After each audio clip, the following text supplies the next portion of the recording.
Hi, all. Today I'm announcing that I'll be hosting a series of book clubs in which you can discuss my book, The Cryptopians, with me in a group of 22 people. Starting on April 26th, we will sell NFT tickets to 5 book clubs, all of which will take place on my Discord, and they'll be from May 2nd to May 10th. 2 of the book clubs will feature special guests. One will feature Christoph Jensch, Griff Green, and Lefteris Karapetsas, who are all involved in the DAO, and the other will feature Andre Ternovsky of Chat Roulette. The sale of the NFT tickets will take place on Bitski. You can see my profile there now at bitski.com/@LauraShin. The NFT tickets will not be visible until the sale goes live on April 26th at 1 p.m. Eastern, but bookmark that page now if you're interested in participating in one of these book clubs. The dates and times are in the show notes. They'll all be 90 minutes. And I think it'll be a really fun and easy way to chat with me and with others who've read the book in a way where you don't have to worry about spoilers. So all the details will also be in the daily newsletter if you're signed up for that. And if you're not, then go to unchainedpodcast.com right now to sign up. And now on to the show. Hi, everyone. Welcome to Unchained, your no-hype resource for all things crypto. I'm your host, Laura Shin, author of The Cryptopians. I started covering crypto 6 years ago, and as a senior editor at Forbes, was the first mainstream media reporter to cover cryptocurrency full-time. This is the April 15th, 2022 episode of Unchained. With the Crypto.com app, you can buy, earn, and spend crypto in one place. Download and get $25 with the code LAURA, link in the description. Galaxis. Create unstoppable communities by issuing NFTs with interactive dynamic utility traits that allow any creator to engage with, reward, and monetize their following. CoinChange is the easiest way to earn passive income using crypto. You can safely deposit cash or cryptocurrencies to earn up to 20% annual yield. There is no lending or market risk, just simple, high-return yield farming. Create an account today at trydefi.cc/UNC and receive 40 USDC. That's trydefi.cc/UNC. If you're frustrated that your bank account isn't crypto-friendly, it's time to make a change. On Juno is a powerful new checking account that lets you buy, spend, and earn in crypto. It's free to open an account and even comes with a metal card. Download the On Juno app today. Today's guest is Tim Beiko, Ethereum Foundation Coordinator for Core Developer Calls. Welcome, Tim. Hi, Dora. Thanks for having me. You announced this week that Ethereum's long-awaited merge would not happen in June as was previously projected. Before we dive into the details on that, just to catch any listeners up to speed, explain what the merge is, and then tell us how long it will be delayed and why. Sure. So to start with the first part, right? Like what is the Ethereum merge? So today, Ethereum basically has 2 chains running in parallel. One of those is a proof of work chain, which uses mining, just like Bitcoin, to generate new blocks on the network. And this is the chain that most end users interacting with Ethereum would kind of know as Ethereum. This is where smart contracts get deployed, where most of kind of users' funds sit. Previously, we would call this Ethereum 1. We've tried to move away from that. In parallel to that, we've also launched in December 2020 a proof of stake chain. So proof of stake, since the very beginning of Ethereum, was on the roadmap. We always knew we wanted to switch from proof of work to proof of stake, and it just took a ton of work to get to something which we thought was secure and decentralized enough for Ethereum. So even when we had that, to be sure that we would not kind of break the network and all the applications that are running, instead of just switching directly, we decided to launch a chain in parallel. And so since December 2020, that proof of stake chain has been running, now has tens of billions of dollars kind of securing it, and basically runs the entire proof of stake algorithm. But the blocks don't contain any end user transactions. So all the blocks on this proof of stake chain, they contain some metadata around proof of stake and the consensus algorithm itself, but they don't run end user transactions. And so the idea with the merge is that to move Ethereum from proof of work to proof of stake, we're going to keep the current chain, which has all of the applications, which we call the execution layer now, and basically change the rules by which it decides how to create a new block in the chain, to go from proof of work to following the beacon chain. And what happens in practice is, we set a total difficulty value, which we can dive into later. Once we hit the certain mining difficulty on the network, the current execution chain basically stops listening to proof of work, and instead we'll start looking at the proof of stake chain to tell it what is the next block. And from that point, from like the proof of stake perspective, validators will be producing blocks which now include transactions from end users and smart contracts. And this whole process is basically going to be instantaneous from like the Ethereum chain's perspective. So you'll have like the last proof of work block, and then the next block gets produced by a validator on the beacon chain, and we just continue that way.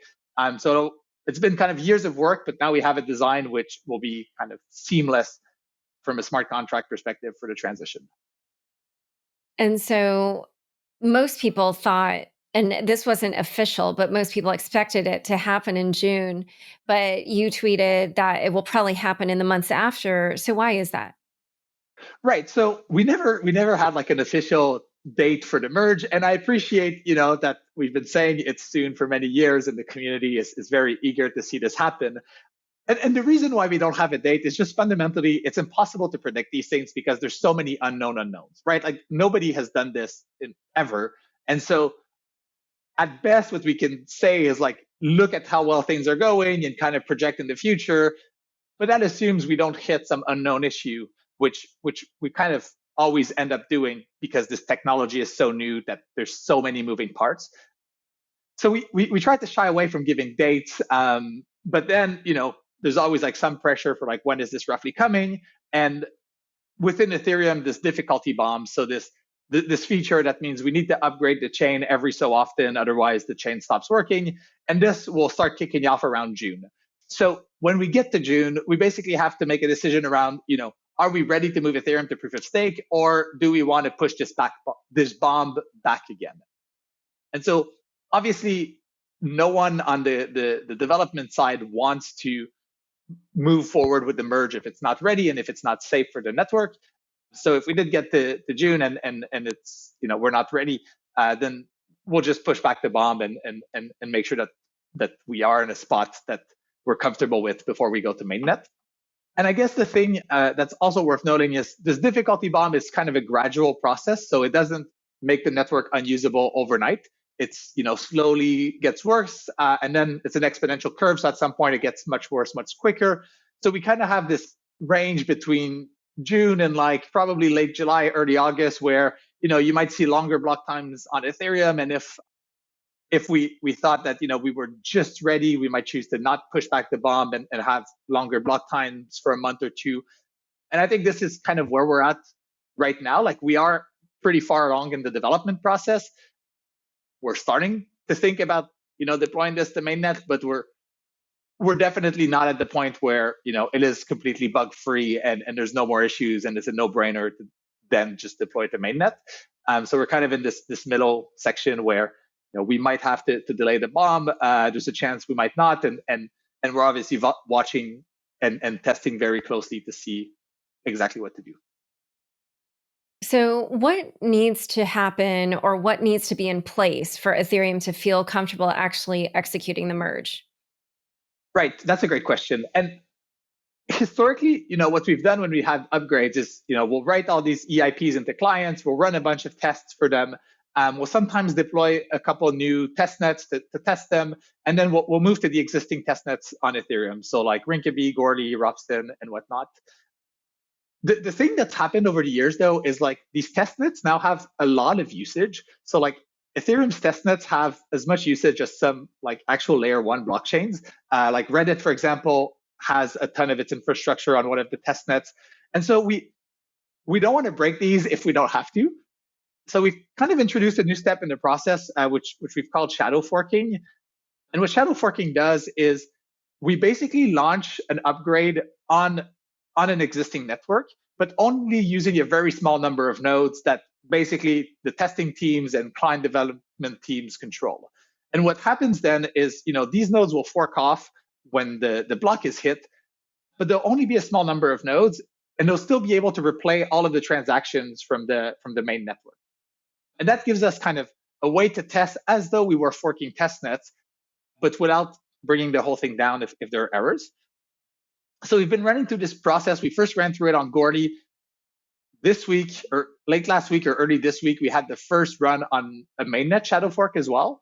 And so we've basically, those forks have been successful in that we've managed to get the network to finalize after. But the thing to note there is like the way the proof of stake algorithm is done is it's meant to be resilient to a lot of things going wrong. So that in case there's an attack on Ethereum or something like that, ideally the chain keeps chugging along. So even though these testnets have like shadow fork successfully and they keep finalizing on the other side, we have noticed like a lot of issues with clients and a bunch of different edge cases and whatnot. And those are the things we're trying to fix now. Because I said this on Twitter yesterday, like, yes, we could, ship this tomorrow and like maybe the network wouldn't completely crash. But that's not like the level of certainty we want to have before we transition Ethereum, which just has a huge amount of value sitting on top of it. So the next few weeks to like maybe months for us is really like running these shadow forks, making sure that we catch all the issues, we obviously fix them. And once that is stabilized, then we can start looking at just forking the existing test nets and making sure those work all right. And once that's done, then we would fork mainnet. Yeah. And just to make it clear for people, obviously Ethereum is the second largest crypto, but as I heard some people discussing on CoinDesk, there's so many assets built on top of Ethereum as well. So when you add up all that economic activity, I mean, it's huge. So that's, when you're just trying to shift that all over to this new chain, that obviously is a delicate transition. All right. So in a moment, we're going to talk a little bit more about kind of like, the specifics about how this will happen. But first, a quick word from the sponsors who make this show possible. Join over 10 million people using Crypto.com, the easiest place to buy, earn, and spend over 150 cryptocurrencies. Spend your crypto anywhere using the Crypto.com Visa card. Get up to 8% cash back instantly, plus 100% rebates for your Netflix, Spotify, and Amazon Prime subscriptions. Download the Crypto.com app now and get $25 with the code LAURA. Link in the description. It's time to bring Wall Street to Main Street. CoinChange is democratizing access to wealth management with low-risk, high-return, passive income through DeFi. It's simple. Just deposit your crypto into a CoinChange high-yield account to earn more over time. Your yield is paid out daily and can be withdrawn anytime. CoinChange's yield farming doesn't utilize lending or other risky strategies. No minimums, no obligations, just high yield. It's time for a change. Create an account today at trydefi.cc/UNC to receive 40 USDC. That's trydefi.cc/UNC. It's becoming clear that utility is the future of NFT technology. And no launch platform does utility better than Galaxis. Anyone with a community can now engage with, reward, and monetize their following by issuing an NFT collection with dynamic utility traits. These traits can be customized to the needs of a particular community and change over time, allowing the creator to sustain a prolonged relationship with their most valuable followers. Visit galaxis.xyz to learn more. Back to my conversation with Tim. So one thing that you kind of said a little bit earlier was that will not happen at a certain block, but rather at this difficulty number. And we have talked about the difficulty time bomb, but just can you talk a little bit about how that transition will happen? The difficulty bomb and the total difficulty are separate concepts, which they have similar names. But the way that proof of work works is every block, there's like a specific difficulty that it takes to mine it. And when more people try to mine on the network, we raise that difficulty so that the block time stays the same and blocks don't get mined too quickly. And similarly, when less people mine, we lower it so that it's easier to mine blocks and blocks don't take too long. But we also keep track of what's the total amount of difficulty that's been mined on the entire chain. So this is basically the sum of every single block's difficulty since the Ethereum Genesis block. For the merge, instead of using just a block number, what we want to do is use a total difficulty value. So to say once the network hits this much difficulty on the proof of work chain, then we transition to proof of stake. And you mean for all time? Yes, exactly, for all time. And the reason for that is that difficulty is just costly to fake. Maybe an aside here is miners might not be happy with the merge, right? Like, or at the very least, we can't assume they'll be happy with the merge. So we want something which is as hard as possible for them to fake and as independent as them for the process to happen. And so by using the total difficulty, you basically make it really hard to fake kind of a second merge chain, because you would then need to like spend all these mining resources to create that chain. So it just gives us a bit more confidence than a block number, where if you use the block number, you could imagine a miner mining kind of a shadow fork, or shadow fork's probably the wrong term because it's a real thing now, but a miner mining like a minority fork in secret for months. And then, they might be able to hit that block because over time the difficulty has lowered on their fork, and they can kind of reveal that right at the merge and mess things up because there's now two competing forks. So in order to avoid that, we just look at which fork actually has the greatest amount of proof of work. And once we hit kind of that threshold value, which we call the terminal total difficulty, then we kind of hand everything off to the proof of stake chain. And the thing that's kind of interesting here is like, there might be different blocks which hit this terminal total difficulty because Ethereum, has uncle blocks happening. So it might be possible that, once we get to the merge, there's 2 or maybe even 5 blocks that all show up at the same time. But the way it's designed, only the first block which hits or exceeds that terminal total difficulty is like a valid final proof of work block. And then the validator on the beacon chain who creates the next block gets to choose which of those valid blocks they see as the previous canonical block. And so just like today, how you can have like an uncle block on Ethereum, which just get orphaned by the chain, we have the same situation where maybe at the merge, there's a handful of competing blocks, but then we just rely on the validator to choose that.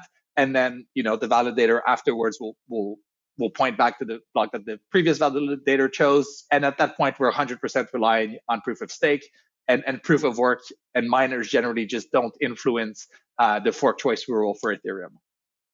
So I know you're probably loath to put a projection out, but can you give some sort of timeline of when you think the merge now is most likely to happen?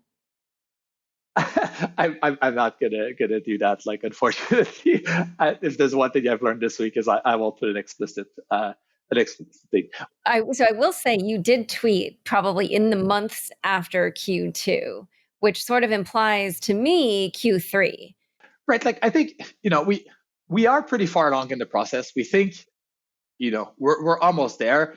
There's always this unknown thing, right? Like, we could find something the day before, which is like some fatal flaw, and have to delay everything for months because it's a hard thing to fix. So that's like the thing, it's just very hard. I think, sure, if everything keeps going like it's going now, like, clearly we won't hit June, just because the reason we won't hit June is just the amount of time it takes to go on testnets and then mainnet, because we need to choose when we fork, then put out those releases, give people the time to update their nodes, have the forks happen, make sure that they went well. And just, we're already mid-April, so just the amount of time, if we decided like tomorrow that we're going for mainnet, it would take probably more than 2 months to like get from, that decision to like it actually happens on mainnet. So that's why, I was pretty confident saying like June is not going to happen. And I think we've kind of shared that in the past on like all core devs.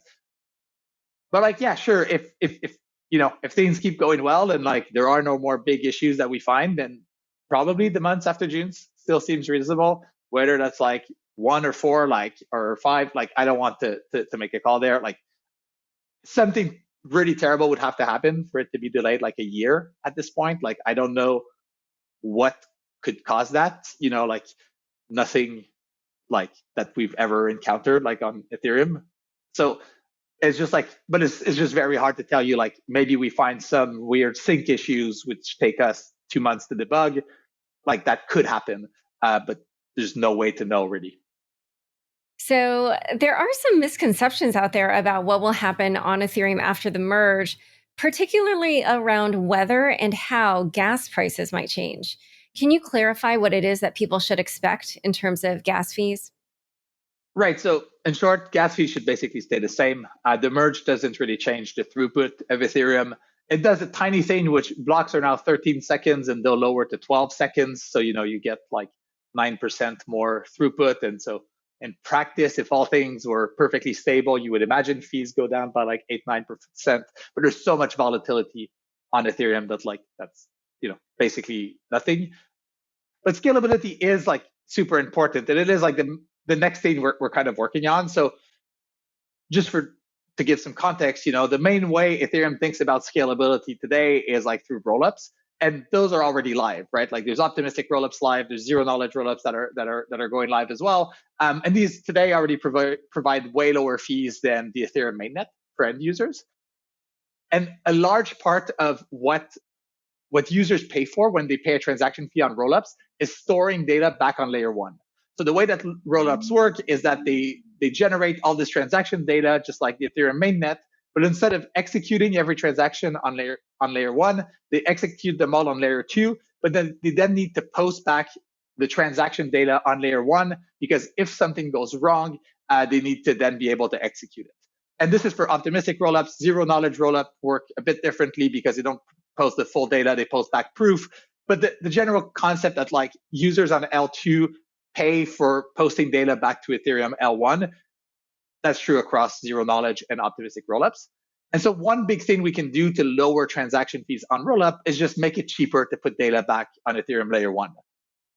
And so the long-term roadmap for that is a full sharding infrastructure. And sharding is basically a whole separate kind of data network on Ethereum that runs in parallel to smart contracts, which just stores data for a limited period of time so that rollups can just use that as a way to post the data back. It's a bit complicated to ship all that, and the fees are high today, so we want to do some things quicker. We basically have two short-term things that we're working on. One is just straight up reducing the cost of storing data on layer one. The challenge by doing that is that it does grow the rate at which like an Ethereum node will grow. So if we make it cheaper to store data, then more data gets stored, and so the blockchain grows quicker. And we think, we're probably at the point where it might make sense to do something like that if we really have to, because the fees have gotten so high. The other thing that we're working on, which we hope we can get done, is Ep.341. And this is kind of an in-between where it doesn't do the full sharding infrastructure, but it basically creates a new type of transaction on Ethereum, which has a little bit of shard data on it. And then rollups can just use these new types of transactions to store kind of data for a cheaper price than they currently can. And the thing that's neat with that is that it would lay, from like an application perspective's point of view, all of the infrastructure that we're going to have in sharding. So it's like we can do this thing which doesn't provide full sharding yet, but it gives them kind of all the scaffolding that'll be there when sharding is, so that if like say Optimism or Starkware or Arbitrum need to update to use this, they won't have to update again once we have full sharding. So it is a bit more complicated to get done than just straight up lowering the cost of storing data. But it does feel like a happy medium, and hopefully that's something we can do kind of in the upgrade after the merge. And so if you were to put a timeline on that, what would that timeline be? No idea. And I think the upgrade after the merge timeline will probably depend on whether we think we want to do this more complicated new transaction type with data in them, or just a simple data reduction cost. But yeah, it's the merge is not even over, so it's hard for me to predict how long it'll take us to ship the next thing. Yeah, no, I get it. I was half teasing with that question. Okay, well, this has been incredibly fascinating, and just hopefully it will clarify a lot of things for people. Thank you so much for coming on Unchained. Of course, thank you for having me. Don't forget, next up is the weekly news recap. Stick around for This Week in Crypto after this short break. There's been a lot of buzz around getting paid in crypto, and it's easy with OnJuno, the all-in-one crypto and banking app. You can set up a direct deposit and earn a portion of your paycheck in crypto. You get 10% back when you spend USDC with the OnJuno card, as well as a 4% yield on your USDC. Not to mention, you can buy crypto with zero fees. All of this from an FDIC-insured checking account. On Juno integrates directly with your direct deposit system, has no transaction fees, and is already being used by employees of some of the biggest tech companies like Google, Apple, Amazon, and Microsoft. It's free to open an account, and today you can get $50 added to your first direct deposit using code LAURA. Download the On Juno app today. That's ONJUNO, and use code LAURA for $50.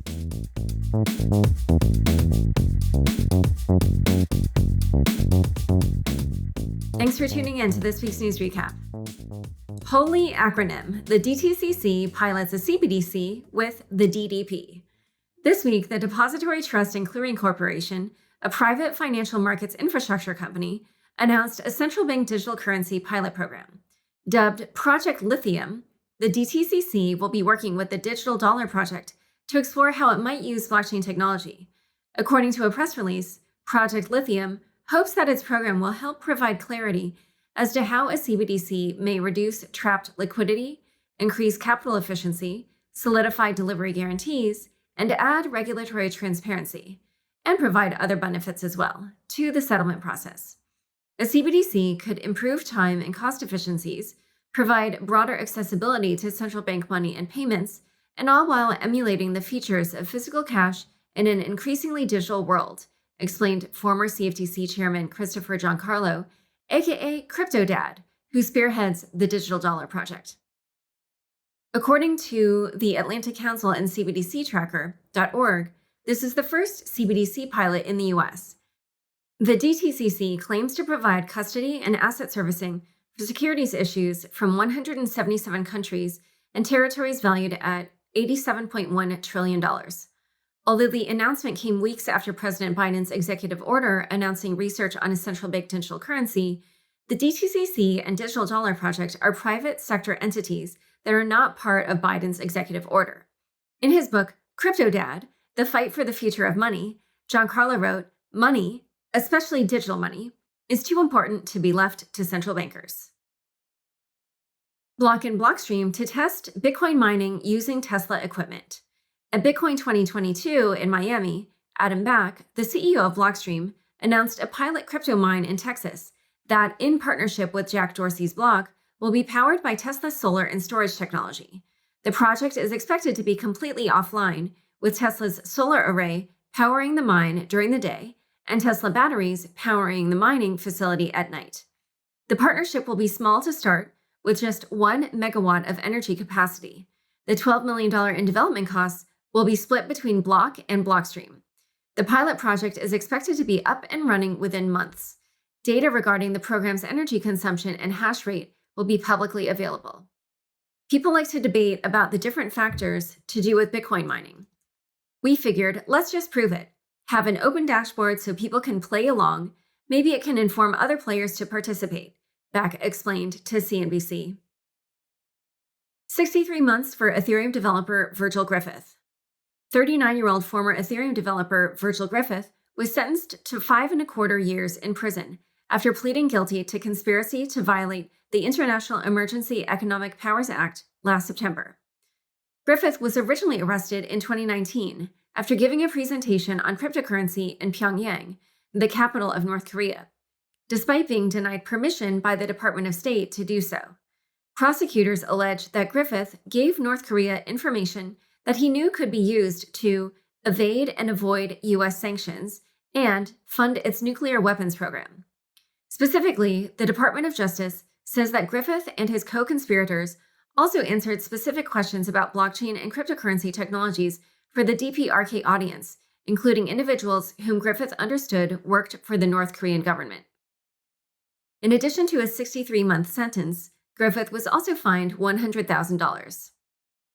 Speaking of North Korea, the U.S. Treasury Department is alleging that Lazarus, a North Korean hacking group, is tied to the $600 million hack of the Ronin Bridge from earlier this month.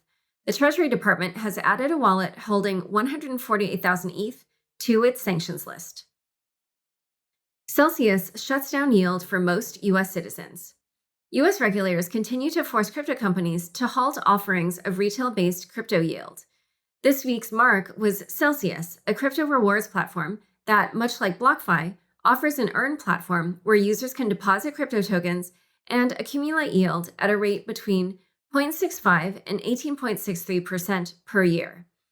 According to a Celsius blog post this week, non-accredited U.S. customers will no longer have access to its yield product starting April 15th due to regulatory uncertainty. As we have previously acknowledged, Celsius has been working closely with regulators around the world. It is our intention to be as transparent with our community as possible, Celsius wrote. More specifically, we have been in ongoing discussions with United States regulators regarding our earn product. As a result, there will be changes to the way our earn product will work for users based in the United States. This means that Celsius customers who make less than $200,000 a year or do not have a net worth of $1 million will be barred from earning interest on the platform. Celsius customers who had deposited tokens before Friday, April 15th, will be grandfathered into Celsius's earn program and can continue to obtain yield on their investments. The news is not surprising to anyone who has kept up with the crypto yield space. Notably, Celsius has been under scrutiny from U.S. regulators since 2021 and has faced obstacles in New Jersey, Texas, and Alabama. Furthermore, Celsius's major competitor, BlockFi, paid a $100 million fine to the SEC and state regulators for offering a lending product, which the SEC believes is a securities product, to U.S. citizens without registering. Additionally, the SEC threatened to sue Coinbase after the exchange announced its intent to launch a crypto interest-bearing product for U.S. citizens. Coinbase listings spark skepticism and an insider trading allegation. In an effort to increase transparency in token listings, Coinbase published a blog post revealing 50 tokens for which the exchange is considering offering support. The decision seems to have backfired. First of all, the list of tokens being considered was met with skepticism on Twitter. @PastryETH was one of the more vocal voices and cited certain red flags with some of the tokens on Coinbase's list. For example, Botto, B-O-T-T-O, has a market cap of $4 million, Krom, K-R-O-M, is at roughly $10 million, and Mona is less than $4 million, while RIC is about $2 million, with zero volume. Out of all the assets mentioned in the blog post by Coinbase, I have heard of maybe 10 of them, PastryETH wrote. Additionally, nearly half of them are under $20 million market cap, and some as low as even $5 million. PastryETH then wondered, is Coinbase just stupid, or is there something else going on? Secondly, in a move that has sparked insider information debates, an Ethereum wallet purchased more than $400,000 worth of tokens from the list 3 minutes before the list was made public.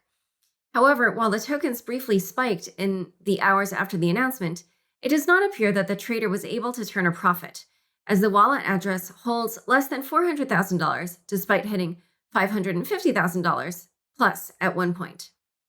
In related news, Robinhood announced 4 new tokens on its platform. Customers now have access to Comp, Matic, Sol, and SHIB. Circle raises $400 million and partners with BlackRock. Circle, the company behind the stablecoin USDC, announced a $400 million funding round this week, as well as a partnership with BlackRock, the world's largest asset manager. According to a press release from Circle, BlackRock will be the primary asset manager of USDC cash reserves and will be exploring capital market applications for USDC. There is currently over $50 billion worth of USDC in circulation. Hate your NFT? Now you can return it. ERC 721R is a new token standard that could change the way NFT sales work. The standard is a riff on ERC 721, which is the standard most Ethereum NFTs follow, with one significant difference. The R stands for return, meaning NFT purchasers have 30 days to request a refund after a mint. On its website, ERC 721 claims that the 30-day period will prevent quick rug pulls, promote accountability, protect floor prices, and lower the risk of purchasing. Currently, there are 4 different projects utilizing the token standard. Terraform Labs builds up LFG's reserves. Terraform Labs gifted $880 million worth of Luna, or 2.3% of Luna's market cap, to Luna Foundation Guard to help continue building a backstop for Terra's algorithmic stablecoin, UST. Since February, LFG has purchased over 42,000 BTC, worth $1.7 billion, and has also announced plans to acquire $100 million in AVAX. Terraform Labs co-founder Do Kwon has stated that LFG's goal is to build UST's reserve to $3 billion in the short term and $10 billion long term. Bored Ape Yacht Restaurant? Bored and Hungry, a Bored Ape Yacht Club themed pop-up restaurant, launched on 7th Street in Long Beach last week. Spearheaded by Kevin Seo and Andy Nguyen, the owner of Bored Ape 6184, the Smash Burger themed concept restaurant accepted ETH and Ape for its burger and fries and will continue to do so for 3 months. Speaking of Bored Apes, Coinbase announced a trilogy of Bored Ape Yacht Club themed films called the D-Gen Trilogy. Ape owners chosen in the casting process will get a licensing fee of $10,000 in Ape or BTC. The first film should go out in June. A new owner for crypto Twitter? Elon Musk offered to buy Twitter for $41.3 billion on Thursday. Although this isn't a crypto story, it does bear mentioning given that crypto Twitter is essentially crypto's town square. As is the case with Elon, everything is a meme, and his offer equates to a share price of $54.20. Thanks so much for joining us today. To learn more about Tim and the Ethereum Merge, check out the show notes for this episode. If you like the weekly news recap, how about getting it by email? You can sign up to receive it every Friday at laurashin.bulletin.com. Again, that's laurashin.bulletin.com. Unchained is produced by me, Laura Shin, with help from Anthony Yoon, Daniel Nuss, Mark Murdoch, Shashank, and CLK Transcription. Thanks for listening.